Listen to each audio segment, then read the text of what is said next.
Well, hello and good afternoon, you beautiful people. Um, Today we're gonna go beyond skincare, right? You guys heard me talk about what I make by these hands, in small batches with our goat's milk. But I want to go a little bit further. Tell you a little bit about myself. My parents raised my brother and me to be more holistic. So when we had a cold, and even the doctors in Germany, they prefer telling you to use hot tea and honey first when you have a cold, or use this first when you have that ailment. Um, I mean, that doesn't work in 3 days. Please come back and we'll get you something prescribed. And generally, it does work. And so I was raised with that. So as I became an adult and I moved over to the United States, I noticed that my body reacts quite violent when I take medications. So I continued, even when my daughter grew up, our daughter grew up, I continued with more of a holistic or herbalistic approach. So I always grew my own herbs. So I knew where to find them because sometimes they were hard to find during those times, especially when you need them. But when you have them fresh right there, it's always better. Um, so, and over the years, I collected, and added on a lot of different herbs, which I'm very proud of. And then at one point, I decided, especially during COVID, you know what? I'd like to get my herbalist certification. So I became a certified herbalist.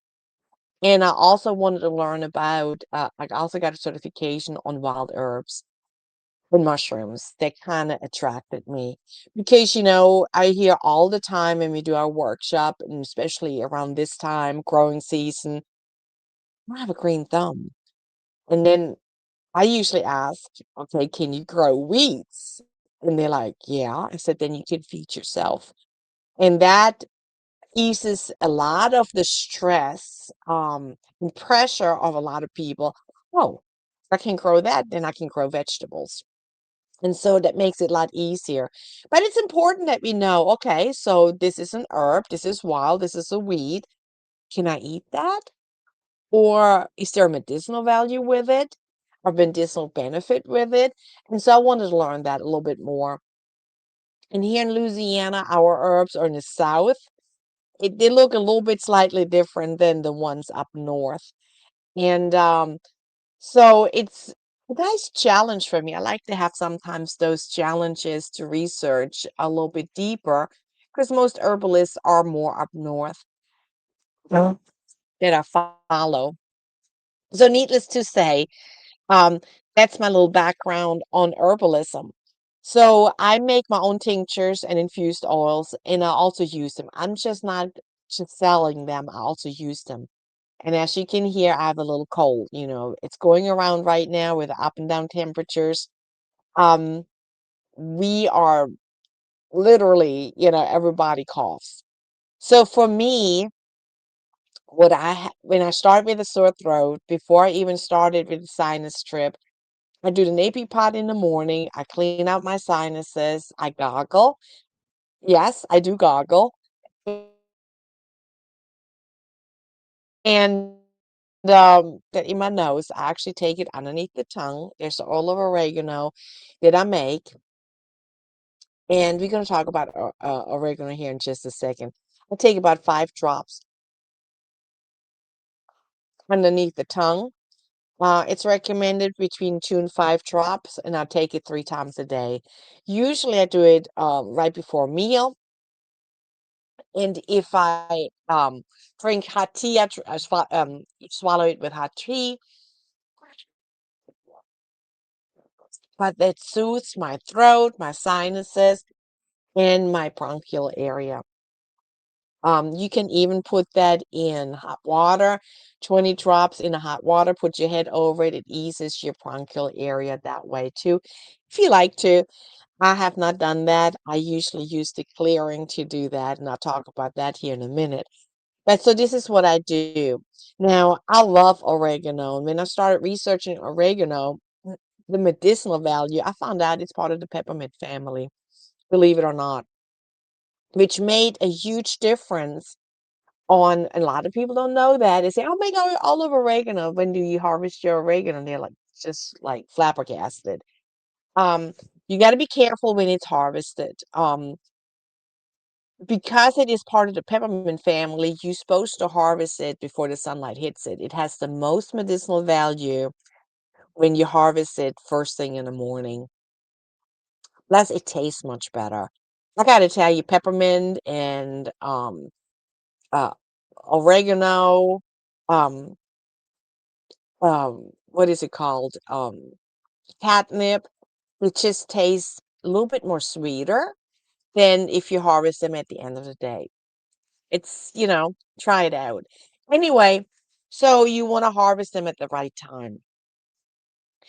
And I carefully infuse them in carrier oil. Now, I don't use almond oil, I don't use olive oil, and I don't use avocado oil. I would love to use avocado oil, but it has a very low flash point. So because I go to markets with my products and they sometimes are outside, I prefer using then the grapeseed oil over the avocado oil only because grapeseed oil has a higher flash point, so it doesn't change its taste. So that's the reason why I use grapeseed oil on most of my infused oils. There's some that I use olive oil, but it's rare. And that's going to be noted out in the ingredients. Anyway, I love oil of oregano only because it has so many great benefits, of course, for the cold. It also boosts your immunity. So while I'm taking it, it also boosts my immunity. Um, it can um it slows down aging, helps with age spots. Um, it helps with it's antifungal, so it helps with rashes, earache. So like I said, I put a drop in my ear, in each ear every morning, and it just literally trains my sinuses. It is crazy, right? Um, it helps with toe fungus.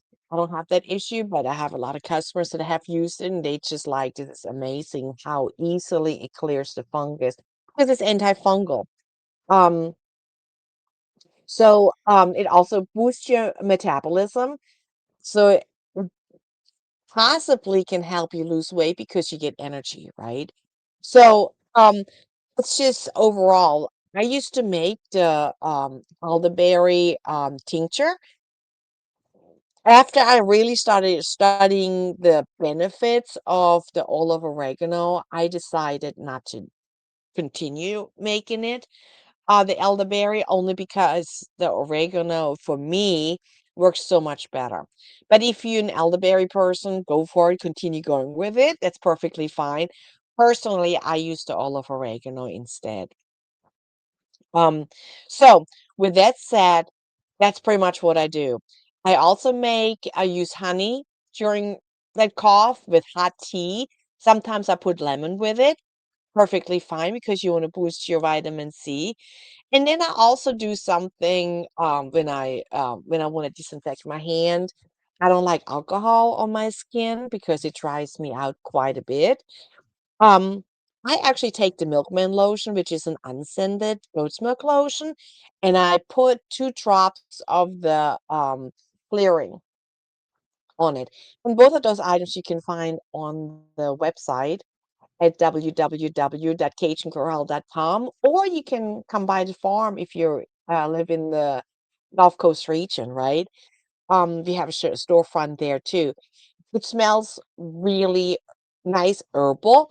It is the thief's recipe, which is, oh, I love it.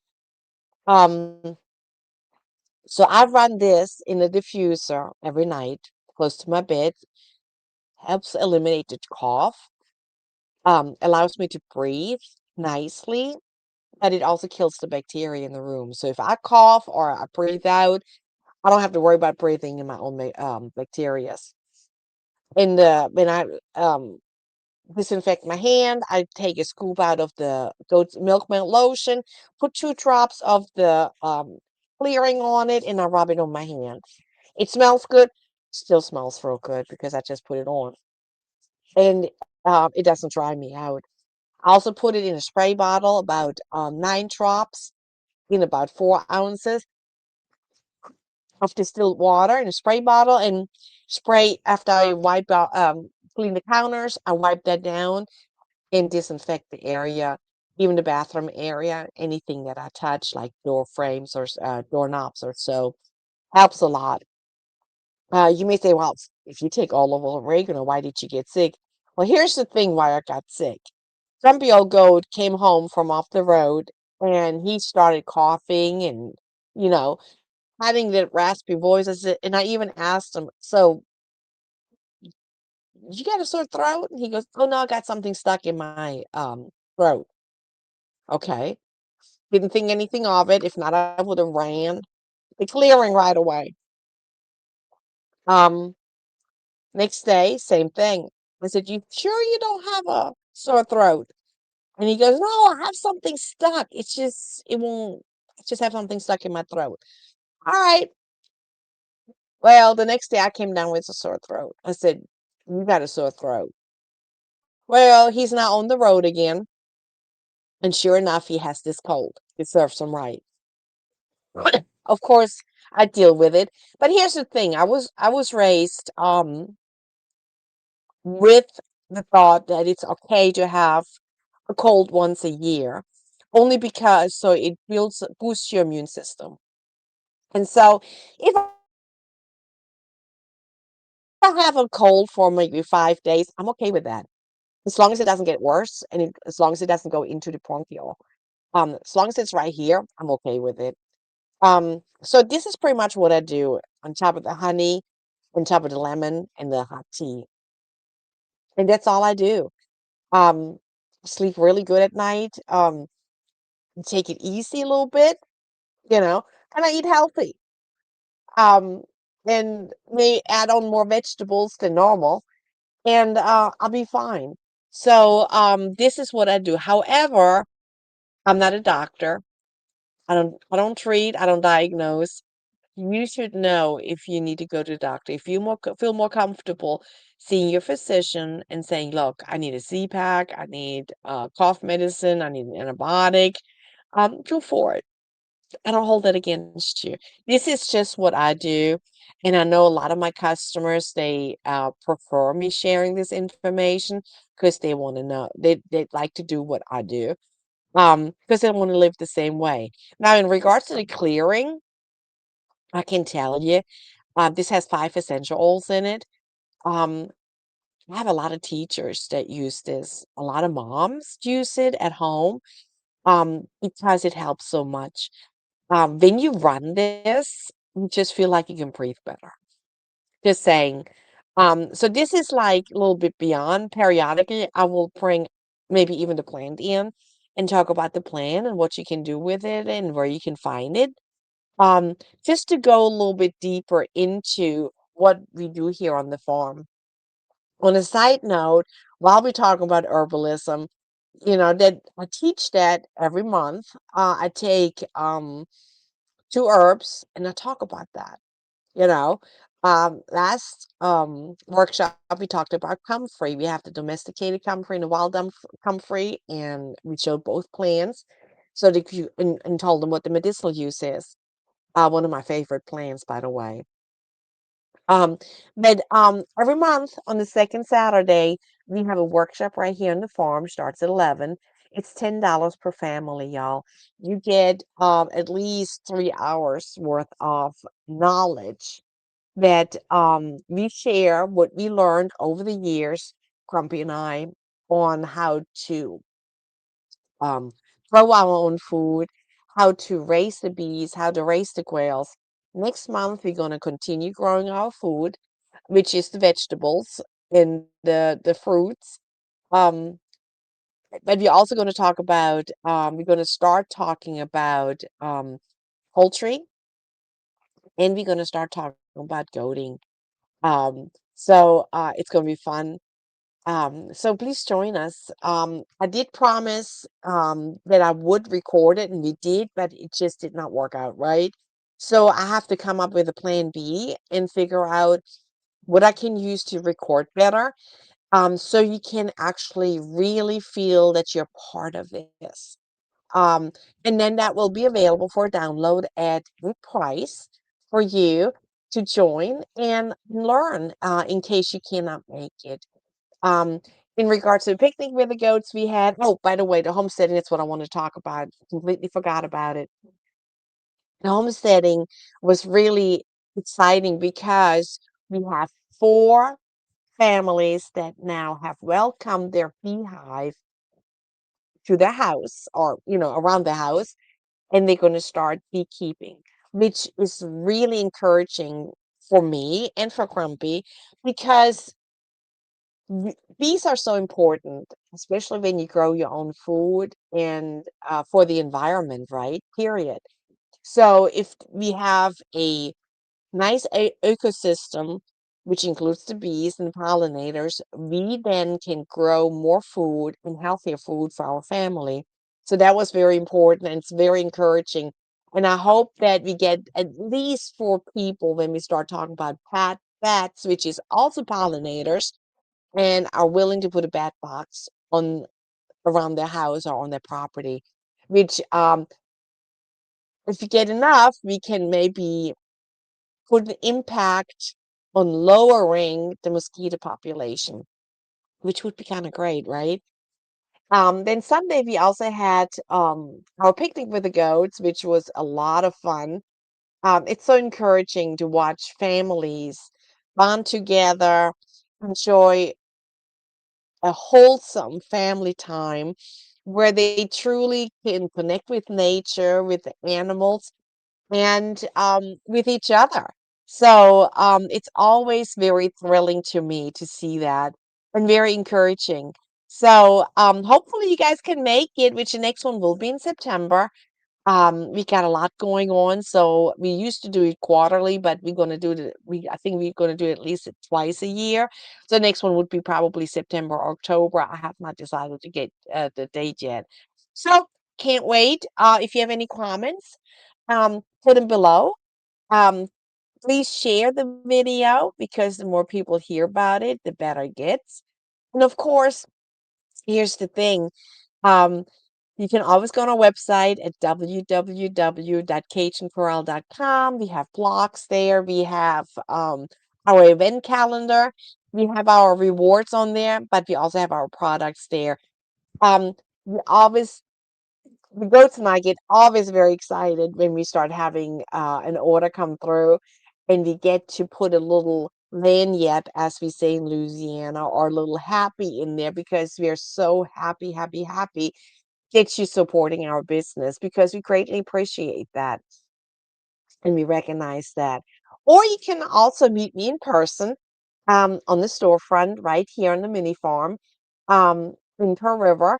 If you're in the area, swing by. We have store hours and we'd love to meet you and talk to you and help you because we coat your skin and beyond. Talk to you later. Bye.